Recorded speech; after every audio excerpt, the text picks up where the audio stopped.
Hi, everyone, and welcome to today's session. On behalf of everyone at Rev.io, I'd like to thank you for joining us today. I'm Delaney Dabkowski, Rev.io's Field Marketing Manager.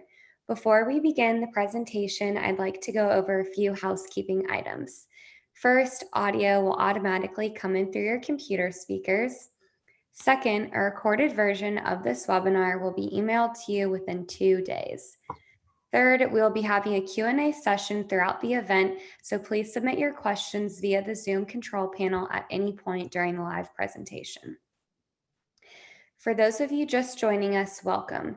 Today, Jason Byrne, Solution Strategy of Business Development and Marketing from NetSapiens, will be discussing how to amplify your UCaaS profits with APIs that work for you. Jason Byrne brings more than 20 years of telecom leadership experience to NetSapiens, a leading UCaaS platform for service providers where he leads strategy and marketing. Previously, he held various product leadership positions spanning wireline and wireless solutions at Greenlee Communications and JDSU. Jason has an MBA from University of San Diego and a BSEE from Trinity College, Dublin. Without further ado, I'll turn it over to Jason. Great, thanks, Delaney. Much appreciated. Good morning, good afternoon, good evening, depending where you're dialing in from. Appreciate that, Delaney. Looking forward to this, and really appreciate the offer from Rev.io, one of our strategic partners, to really present on a very hot topic right now. And certainly we got that's indicative based on the audience numbers that I see here. So quite an interesting topic for quite a few folks. Okay. What I want to do is sort of quickly give you the 30-second pitch on who we are, give you a background. So we are a communications, collaboration, contact center platform provider. Been around for about 18 years. Our partners are about 200 plus service providers around the globe, from New Zealand all the way back to all the way around the world. And then we announced a little over 1.8 million users on our platform. And that's pretty significant because that puts us into a different stratosphere than some of the players that you might see or come across in the industry. But the most important and the biggest accolade we got recently was Frost & Sullivan. They ranked us as the fastest growing UCaaS platform in North America. So I think we've added almost 1 million seats in the last 2 to 3 years. So significant growth, 2 times the industry growth that's in the UCaaS space. And with that, as you can imagine, that brings a lot of attention. And we recently got acquired by a company called Crescendo, a public company. So really excited to one of the big things from my standpoint is access to growth capital. I'm really looking forward to the next couple of years now as we try and expand at a much faster clip, even though we're the fastest growing platform out there. Okay, so let's get into the details. That's the hard sell. That's the only part. Now let's get into some insights, right? So my intent is not to talk about NetSapiens at all.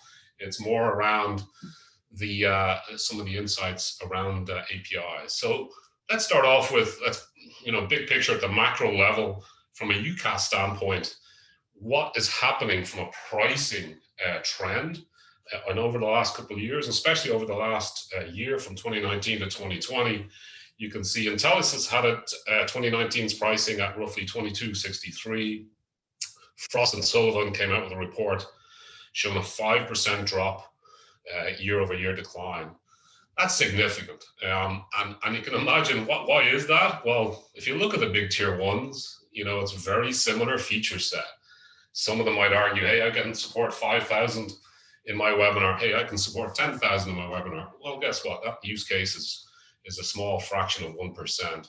So the differentiation on feature sets are pretty small. The roadmaps that a lot of these tier ones certainly are incremental and adding a couple features every release, minor in detail. But what you'll find is that a lot of similar mobile applications, even the customer service or even on the UX side, very similar, and obviously the feature set. So what we're in is a very commoditized market and a race to the bottom on pricing right now. And that's the trajectory, especially when you look at the Ring Centrals and 8x8s and stuff of the world. There's certainly a race to the bottom on pricing. I think the differentiation right now is coming from bundling, where folks are bundling packages a little different than the other to try and stand out and differentiate. But ultimately, it's this race to the bottom on pricing. So what impact does that have? Before we get into APIs, I just want to set the stage. A quick summary on 5% drop in price year over year. What does that have? What impact does that have on gross margins? Well, if your gross margin was 20% last year, you're actually going to start losing money and shipping money, wrapping dollars around your solution within 3 years. That's significant. Even if you're at 40% gross margins, you're going to halve your profitability within 4 or 5 years. I mean, this is a significant trend that's going on in the industry right now, and not a lot of folks are paying attention to it yet.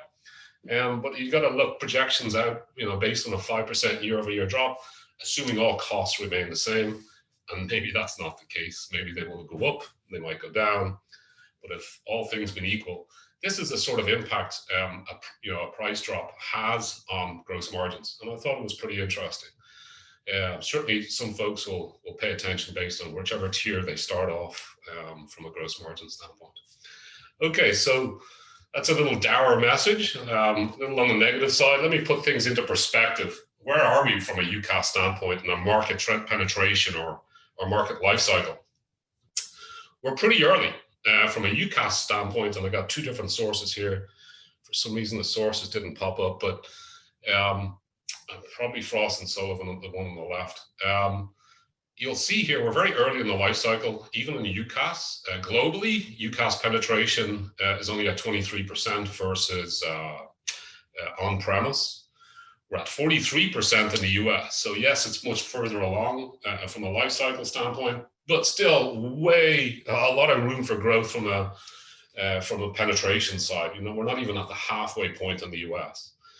And then if you look at CCaaS, a very close adjacent market, it's even lower penetration if you look at the left-hand chart than UCaaS, and the crossover point is supposed to hit from a global perspective. If you look on the left-hand side, somewhere in 2023, and if you look on the right, you'll see we're roughly around the same.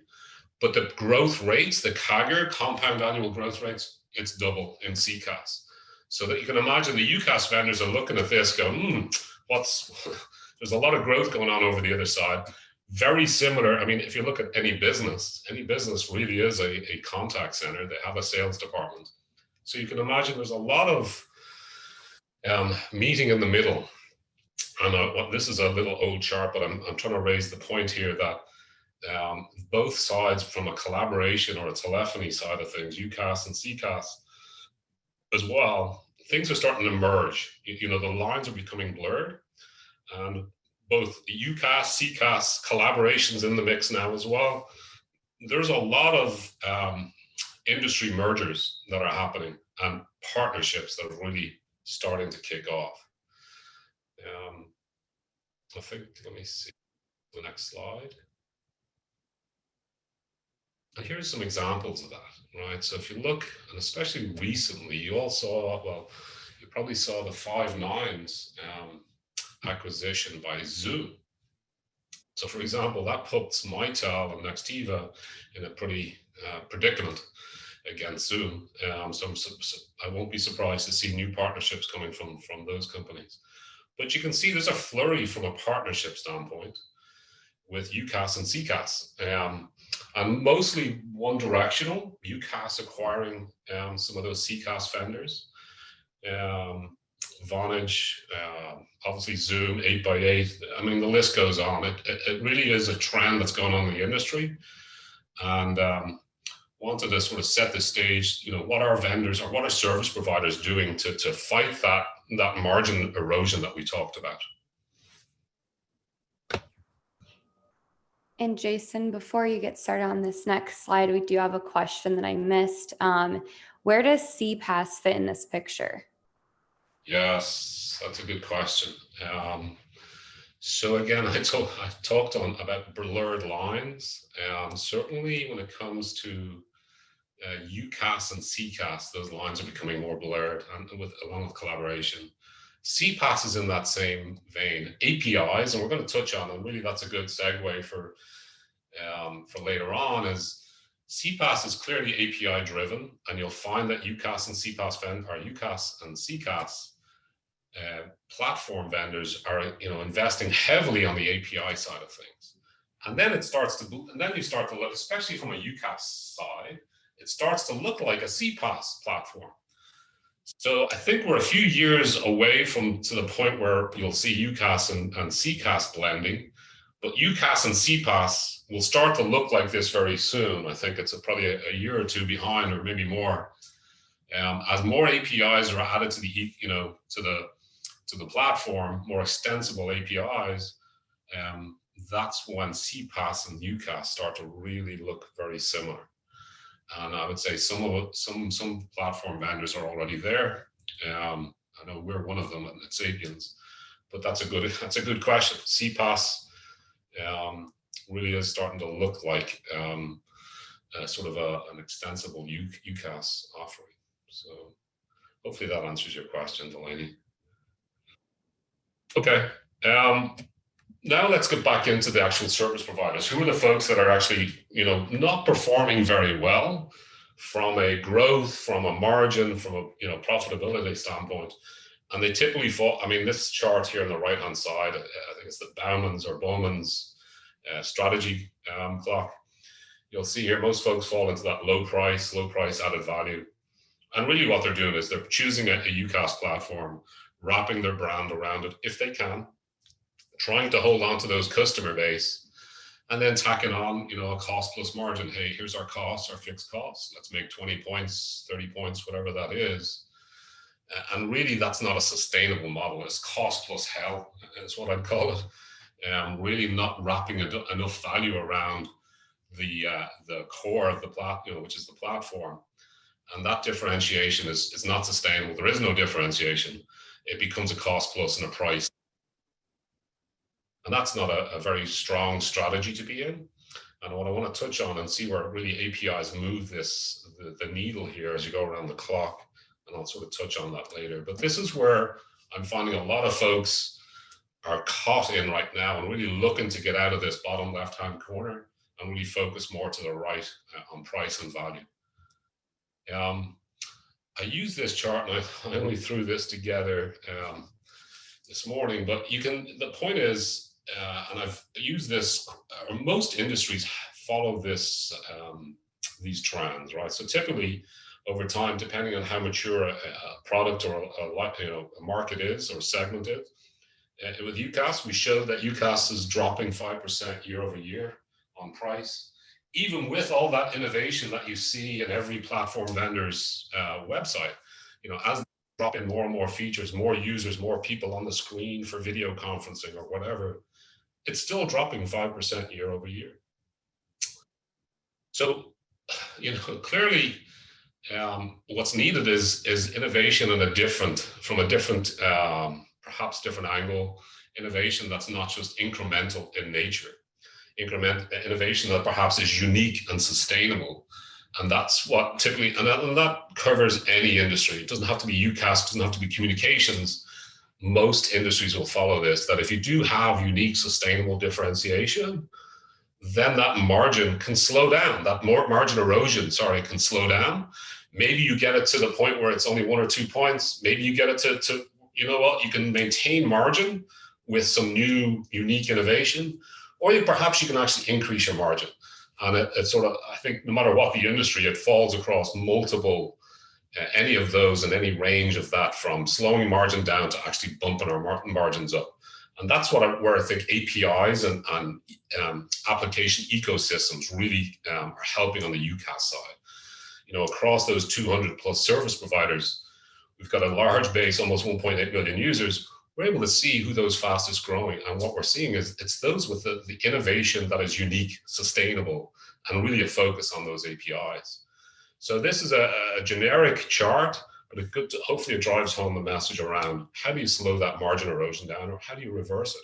and that's really what we're going to talk on today. Okay, now let's take a step back.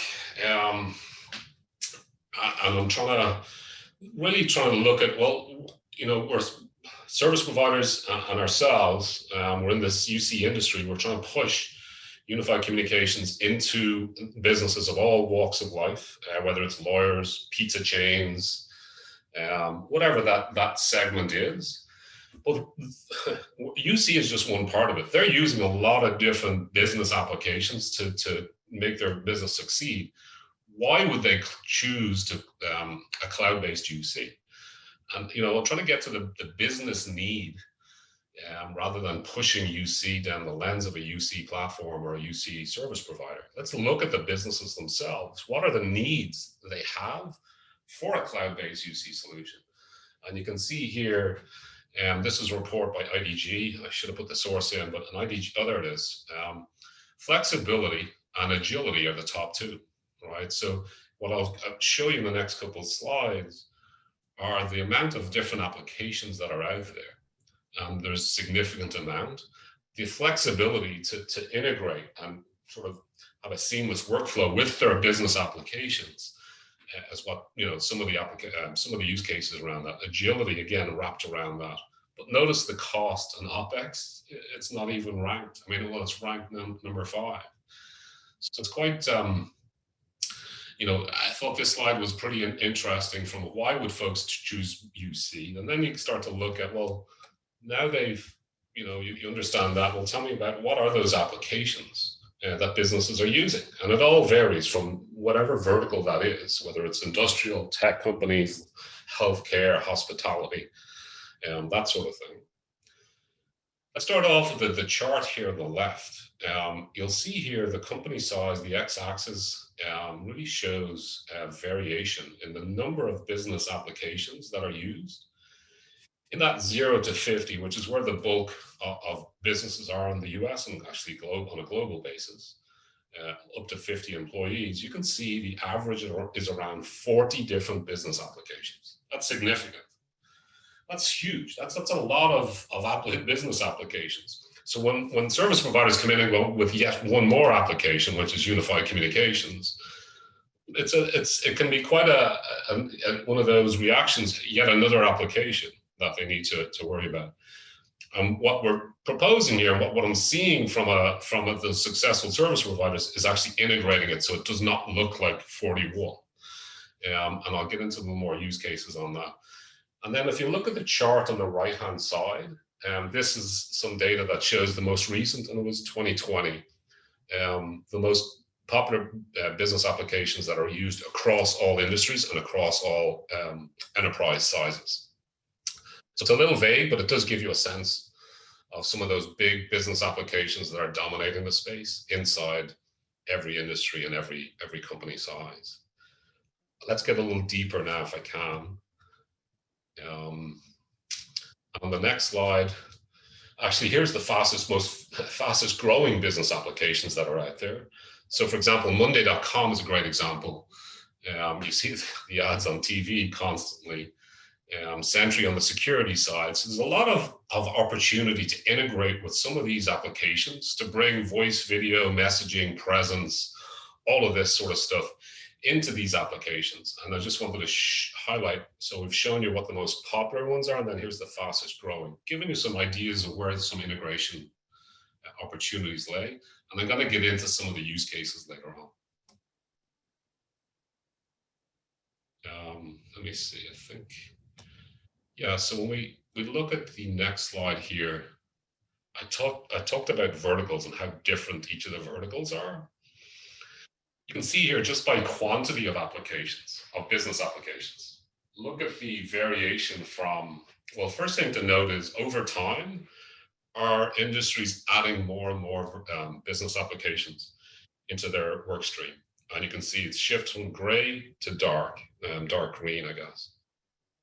You can see the shift is to the right, more and more applications.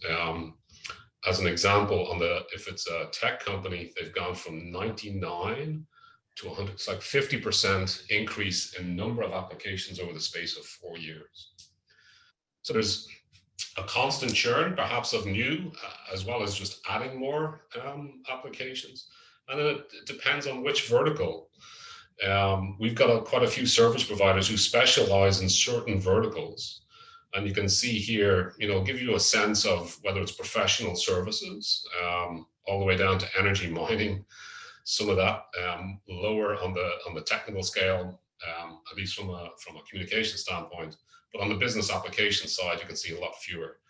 So this chart I thought was useful in regards to, if you do choose to go after a vertical, how many different applications or opportunities are there to differentiate and integrate with? And you can see there's a lot, right? We showed the average was 40 for a small company.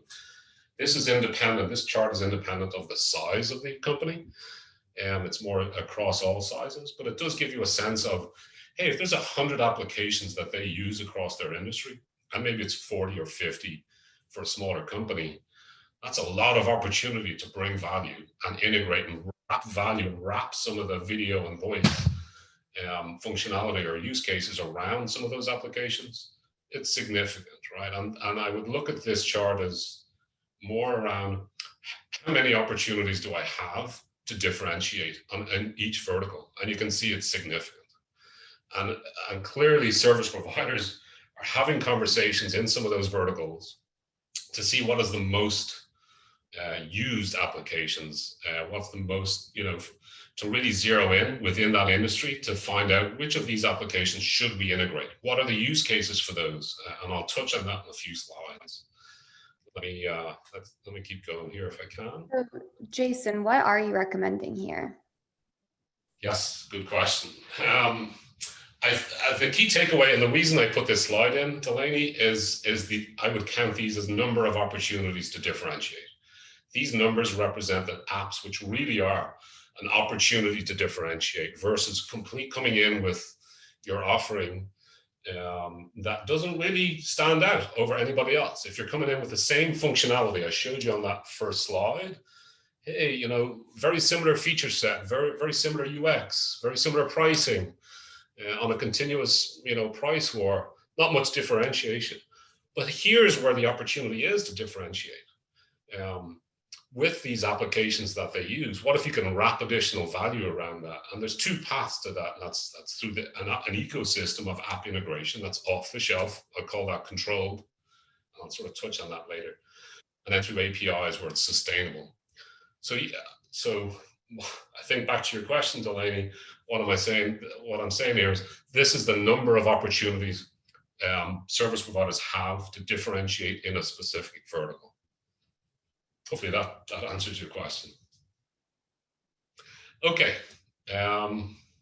Next up, I wanted to show by vertical, dig a little deeper on the verticals. What are those applications?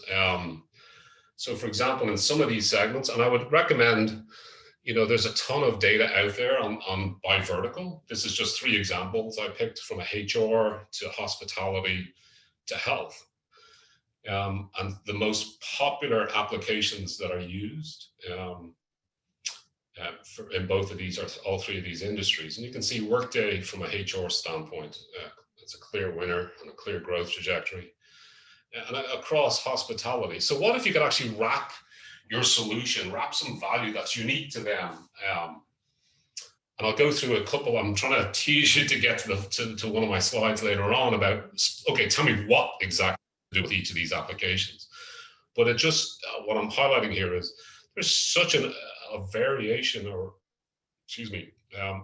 opportunity to differentiate even in each vertical and wrap value. And you might be able to integrate with, let's say, a Bamboo HR, and bring different functionality than someone else might. So even within the same application, delivering unique and sustainable differentiation is there, even if someone else tries to do the same thing.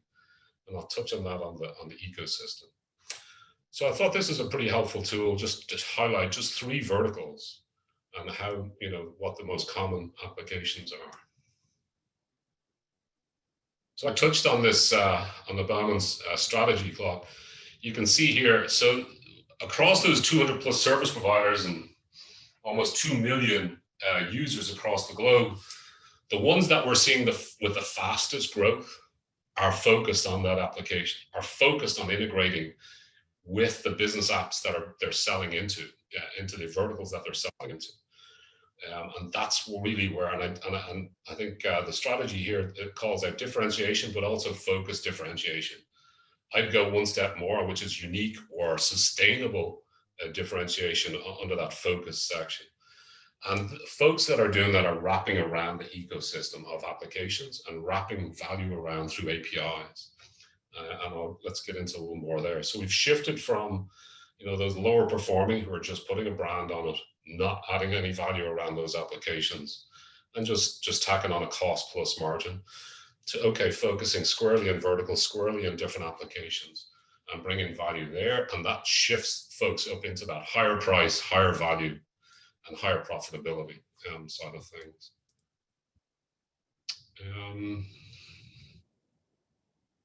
So I think the way I broke this down is, the differentiation comes, and I sort of touched on this, with controlled application integrations. Another way to think of this is off-the-shelf application that integrations with cookie cutter integrations, such as bringing click to dial, things like that into play. And I'll touch on that next slide. But this controlled application, it brings faster time to market. You do have an ecosystem of partners, and I'll touch on NetSapiens later on, but controlled application is just a very fast time to market to bring some differentiation over some of your partners.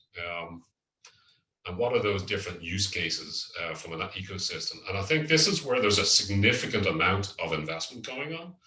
A lot of folks are actually partnering. So for example, with NetSapiens, we partner with Mondigo to help expand our ecosystem, and we use their integrator platform. But some of those use cases here, click to dial, caller preview, having a common address book across multiple different applications, adding contacts across multiple applications without having to duplicate a lot of work. So this is just some examples of, I wouldn't call it a use case, maybe I shouldn't have called it that, but more of a technical value or outcome. And I'll get into a little more higher level use cases with some real world examples later on. But so, the outcome of this is there's a significant investment in ecosystems around the industry today.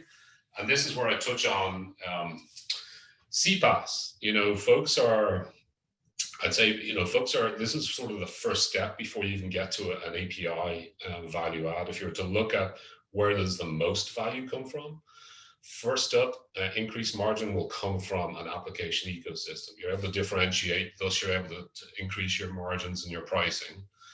And then if you're looking for the most margin increase and price increase, it's in the API. So I would start off, the foundation is around an application ecosystem. Make sure you choose a platform that gives you that ability to really differentiate and off the shelf. And that's where this controlled application integration comes from. And as an example, NetSapiens has over 200 plus applications that we support and growing very quickly. And again, through partnerships and sort of application or iPaaS integration platforms as a service, as an industry that into itself, just as an example. So let me see, and then from and let's get back to the reason I'm here is because of our partnership with Rev.io. It's a great example of how integration works and how quickly we can get that integration going.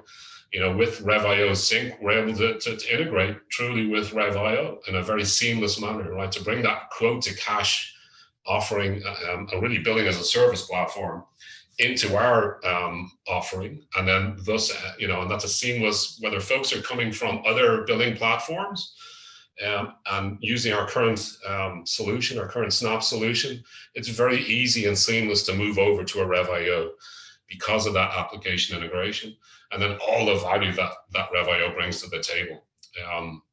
And the same as the inverse. If you're currently using a Rev.io and are using a different UCaaS platform, well, guess what? It's seamless from at least on the billing side of things to bring that over. And now you just need to swap in that actual UCaaS platform, which over the years has made it pretty seamless. The industry itself has made that pretty whole. So this is just a great example, right? And that's the reason I'm here and Delaney are here, just to talk about some of the examples of an application ecosystem. Okay, let me move on to the next channel if I can, or the next slide. So I've touched on the ecosystem.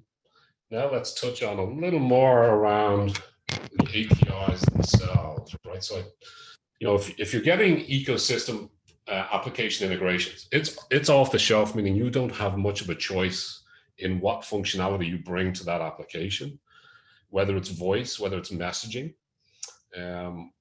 presence, whatever that is, it's nailed, right? So it's out of your control from that respect. And that gets back to the, basically wrapping some additional value around there. But really where the significant value comes from is in APIs, because now you've got the flexibility. If you have a platform and an application, which most applications have an APIs or an SDK, where you can integrate and bring specific value to those use cases. That becomes sustainable, because nobody else can do that or is doing that. If you've done your homework to go chase that space, that is unique. That's not off the shelf. That's something that you can differentiate and sustain over a period of time. And that's really what I'm trying to highlight here is off the shelf ecosystems are fantastic. They really are a great first step. But if you want to get into sustainable differentiation, that's through APIs. And I sort of touch on from what dimension do you mean APIs? What do APIs open up? And you can see here as examples at the top, they're across multiple sort of dimensions, from voice, conferencing, presence, across contact centers, right? Messaging endpoints. So giving control or management, provisioning, authentication is the first step. And real-time control of a lot of the UC platform through business applications that your customers use, right? That the end user is looking for. So making sure that APIs are well documented. I think REST-based is the most common. Certainly we are a REST-based API platform. And it brings, the extensibility from what I share here, because it really is a factor of multiplication factor here across all these dimensions. So you can imagine the different use cases across these, and these are the most common APIs that are out there in the industry today, whether you're looking at Twilio to a small mom and pop platform, very common to have these. We've extended this way above and beyond what currently out there, and we continue to invest in our APIs so that you can differentiate more. But I just wanted to highlight, okay, tell me about what APIs exactly. And just an example or a quick plug, we have all this document under api.netsapiens.com. So if folks want to get into a little more detail, I certainly recommend having a look there. So now let's get to the meat of it. Ultimately, I've led this conversation up to the next slide. Tell me about the use cases of APIs, right? And it's in the title, right? This is probably the reason folks have come. When you start, when I talked about voice, video, and messaging, you can also throw in presence and a few other things. There was a survey done recently, and I can't for the life of me get the source, but I'm sure I'll get it in the next day or two, and it'll be sent out in the deck. But here's the most common use cases of APIs in the industry, and they fall into 4 categories. And if you've already done the math here, you can see 5 categories, sorry. You can see that the math does not add up to 100%. And that's a good thing, because they don't fall into these categories. There's so many different use cases. My list would go so far to the right, it would be beyond belief. You're into thousands when you break it down that way. But if you look at the top 5 most common categories of API integrations or use cases, they fall into these 5 categories. So for example, good examples would be Coca-Cola, their vending machines. Coke has integrated, use an API and a platform to let their technicians know when a vending machine is out. They'll get an SMS. Hey, this SMS is out, or it's low, or it's out of this particular product or whatever. Coca-Cola has already integrated stuff like that. Parking. some of the big parking institutions around the country will actually send you a text to let you know that your parking is about to expire. Would you like to renew and renew online without having to go back to that meter? Really good example. I thought that was because I'm always caught with that one when I'm downtown and for whatever reason. Other examples might be Samsung. Samsung has a very extensible offering from an IoT standpoint. And you can see APIs and IoT used a lot in conversation right now because IoT is bringing that connectivity and there are smart devices, whether it's a fridge, right? The fridge telling you, hey, you're low on milk. Would you like to sign up? And you could check on which products you want to get notified on, stuff like that. Or, technically if it's on the blink or whatever. But there's so many varying use cases that happen. Lyft is a great example. And perhaps it's more in the individual category here or people coordination. Lyft will sort of disconnect the personal phone numbers from the end user to the other person and really try and coordinate those masked phone numbers. And sometimes it does, sometimes it doesn't. But from what I've seen so far, that's a great example and as extensive, right? So that SMSs can be sent to both directions. And then Zendesk, great example of, don't take me out of, as an example, American Airlines or United Airlines, a great example where you'll go down the path of trying to troubleshoot your issue or find out or change your your flights. And then all of a sudden you're popped out to to dial a phone number.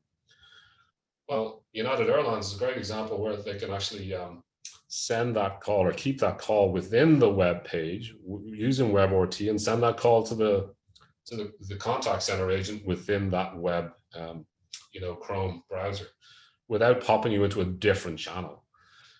So those are some examples of that. I think Match.com is another example of that as well. There's so many opportunities to bring value around all the various thousands, millions of applications that are out there based on the verticals. But I thought this is a great example of the most common use cases from an API standpoint. And really some examples. Who doesn't want to find out my car's about to get a ticket or it's about to expire? Why don't I just get a message? I forgot about that. And get a message to let you know. So some good examples there. And the list goes on. I mean, you can imagine it's all down to which vertical you want to chase, having conversations with your partners or your target customers that are you're chasing in that vertical, and finding out, what are the most common pain points. If we were to bring UC in here, what would they look for? And having that seamless workflow and really not adding to that 40 plus applications, more integrating with those 40 plus applications or 40 applications. So I thought this was a really good slide to help guide, well, not perhaps guide, but show you where folks are investing. And then, like I mentioned, these numbers do not add up to 100% because there's thousands more categories that would be listed if you were to go down this space. These are the most common categories for APIs. And then, I mean, if you just look at the Twilio model, they're charging on a per message, per bit, there's multiple schemes from a pricing standpoint. So you can see the value goes up significantly. You're no longer in that price war on a UC side of things. You've completely moved the goalpost. When you start to bring value around, a parking or an IoT, whatever that application is, it's a completely different business model, completely different pricing, and you're no longer in that 5% erosion year over year from a UC side. So I think I think that's all I have on this slide. Jason, you sold me on the APIs providing sustainable differentiation, but I don't have a development team. Good. That's a good point. And that is a lot of the service providers, especially the smaller ones that have started come over from some of the free or the open source platforms, or even some of the larger ones really don't focus. They're really a sales led company, and the technical side is just, hey, I need to get my platform up and running, and I don't have a dev, and I just want to keep the platform running. I don't have a dev team. That happens a lot. We partner with folks like EcoSmob, and certainly there's a boatload of others that you can outsource this to. There's a ton of companies that will help you wrap that value around. Once you identify what that value or use case is, there's lots of development companies that specialize. And EcoSmob works with us on the NetSapiens platform as an example, and really wraps a lot of value around that. And that's a good example of, yes, it's great to wrap this value, but I don't have a dev team. Well, you can outsource that and outsource it to a platform, sorry, a dev team that is familiar with the platform is the first step I would take.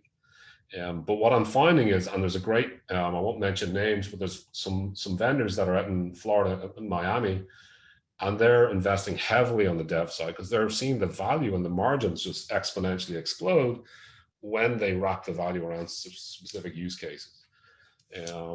And it's really, the fastest growing partners that we have today are wrapping value around APIs. So that obviously their sales strategy is working. The higher margins are coming from the API side.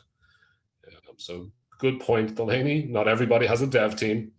I guess this is the point where I recommend you should have a dev team, whether it's an outsourced or in-house.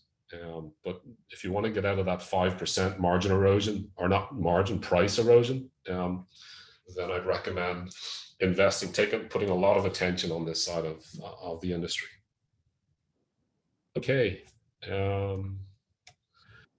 Last slide or two. So if you try and summarize what I just discussed, picking a vertical, picking a niche, perhaps, if you want to call it that, you can see this is a lot different than the standard model where those lower performing service providers are, where it was product, wrap your brand around it. Hopefully you can keep your platform provider away from your end user, which is a big problem. We actually have a couple articles on that, disintermediation.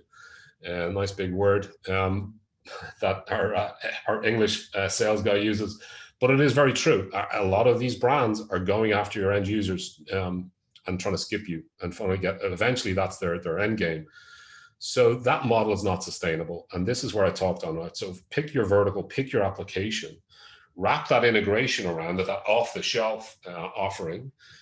But also, if you want to really get sustainable differentiation, wrap those APIs around it, integrate those APIs for that specific use case, then wrap your brand around it. Now that platform does not bring the same value you do.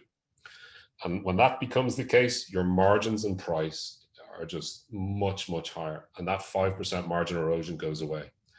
And the same thing, and you can replicate this vertical by vertical, or even within verticals. But I just wanted to highlight, and I sort of tried to highlight here that the variation in size and the size of these circles are trying to represent pricing and margin. Depending on how much value you bring and wrap around those APIs, that will distinguish what that pricing looks like. So I think the last slide here I want to touch on. So we've talked about differentiation through an application ecosystem, and having a platform provider with a very large ecosystem is the first, or the foundation from a differentiation standpoint. And then we've talked about APIs being that sustainable differentiation and superior margin and pricing. The other way, and really, this is one of the ways that we used to differentiate in the marketplace, and I'll just sort of quickly go through this, but it gives you the flexibility to even differentiate on a different dimension. So UCaaS as a whole, and even CCaaS is in this same boat, where every platform provider charges the service provider on a per seat basis. We'll go look at just how many employees around the globe, how many have a desk or a seat. 80% don't. So you're down to 20%. And of that 20%, 60% of people who do have a seat don't actually sit at it. 60% are at a time. So telecom has used this. Telecom has used this extensively for what's called oversubscription. So in a UCaaS world, for every 100 seats, only 4 seats are actually actively on a call. This is across. We see this on our platform, 1.8 million users. On average, only 4%, or 4 out of 100 seats are actively on a call or a concurrent call. So we flip this model on its head. So, the industry will charge you for all 100 seats. All these gray seats, they're charging service providers for those seats that aren't currently used. We flipped it on its head and tried to focus more on the concurrent call model. So from our standpoint, we only charge our service providers for the active call, concurrent active calls, sorry, not active call, concurrent active calls, which on average is around 4. You can burst up to the 100 out of 100, absolutely, but the vast majority, statistically, on average, you're only getting 4, and you only charge for what that maximum concurrent call model is. So a very disruptive pricing model.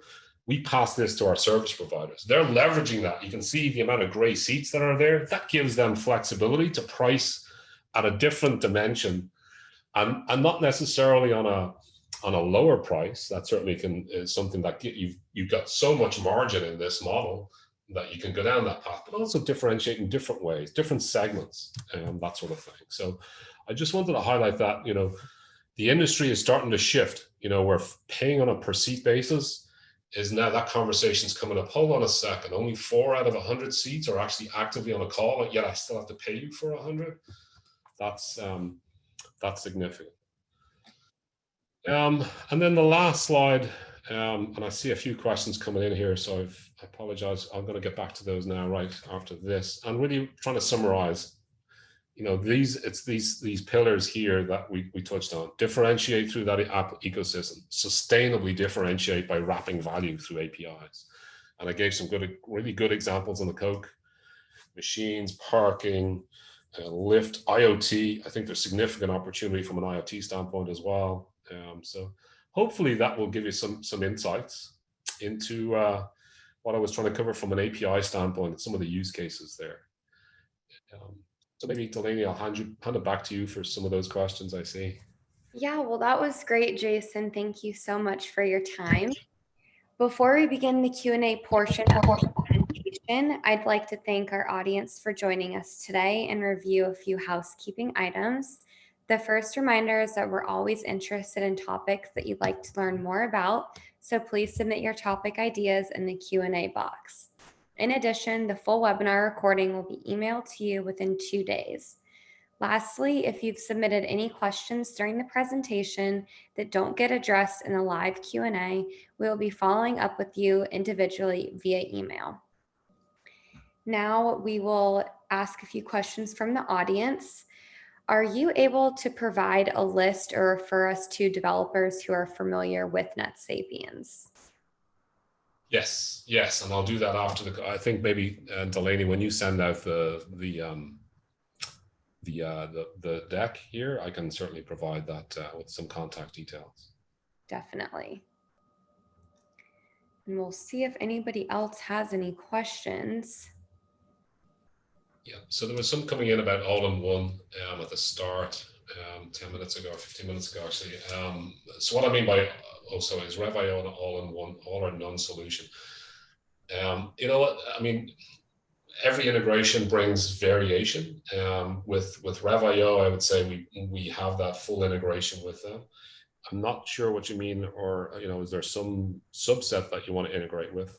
Jason, this is Patrick Elliott. I'm the VP of Marketing at Rev.io. For those that don't know me, I might ask Jason if you could page back to the slide that you showed with our the schematic of our platform. I think I might use that to help answer this question.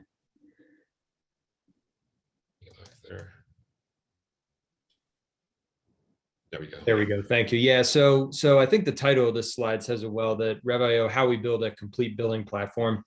And the vast majority of what you see visualized here on the screen is really within the core offering that a Rev.io client would get through the licensing fee. So that has billing obviously at its center, but incorporating the high velocity usage rating, reporting engine, a post-sales CRM. Very important is integration to all the tax databases, collections modules, commissions modules, workflow management tools such as ticketing, inventory, et cetera. There are some portions of this that we sell as add-ons. Rev.io payments, where we have native merchant processing within the system, would be an example of that, as are some of our portals, such as our enterprise customer portal or our agent portal.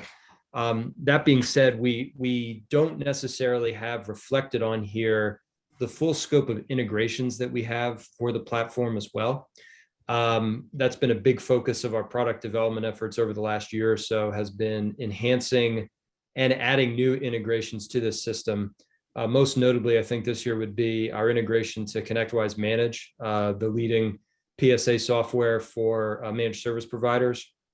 We also have built integrations to things like QuickBooks Online to have a seamless flow of data between Rev.io and what's likely the leading accounting and financial close software. So to say it's an all-in-one system, I don't know if there's anything that can truly be an all-in-one system.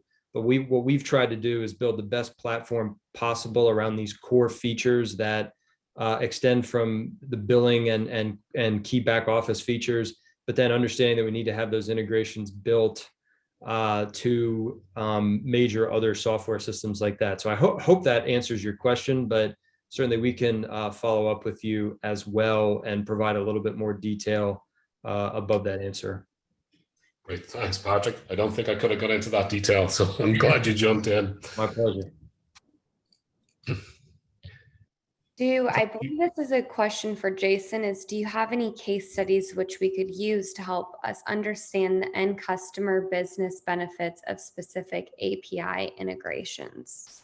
Yeah, great question. I know we've put out a few blogs recently, and I've actually got a case study call tomorrow with one of the service providers. We're just starting to put those together. I'm looking to beef up a lot more detail on our API or details on our website, and I can certainly share a lot of that maybe ahead of that of pushing that out to the site. But yeah, look for more over the next coming weeks, much more detail around our APIs and the values and the use cases wrapped around those. But like I mentioned, there's lots of partners that are out there that can also bring some ideas to the table. So I'd say yes, come back in a couple of weeks and hopefully we'll have a lot more detail on some of those case studies. I thought the Coke machine, the parking were just great examples. And you can imagine it's just endless, the number of use cases that are out there. And some of the big ticket items like Lyft and Match.com, that's massive. I can't imagine how much revenue that's generating. And it certainly doesn't even fathom, the 5% margin erosion doesn't even come into the picture with that. Okay, any other questions there? There was one question in the Q&A panel about sales representatives for telecom resellers. So if that question is referring to Rev.io, you can always contact us at info at Rev.io to get in touch with our sales team. That's info at Rev.io. We will be following up, as Delaney said, with information post-webinar, but that email is always available if anybody's interested in starting a conversation straight away. Yes, exactly. Thank you. And the same goes on our side, Patrick. Is you saw my email on this deck. Certainly feel free to reach out to me for more details, if you have any questions that you haven't answered or asked here, then feel free to reach out to me, and I can certainly connect you with some of the tech folks or on the sales side, or just dive into the industry as a whole or the trends regarding API. Okay, and like I said, if folks have additional questions or thinking, feel free to reach out to me, Byrne, JBYRNE at NetSapiens.com. And maybe that's a good segue back to you then, Delaney. All right. Well, Jason, thank you so much for your time. This was a great topic, and everyone enjoy the rest of your day. Great. Thank you. Thanks very much.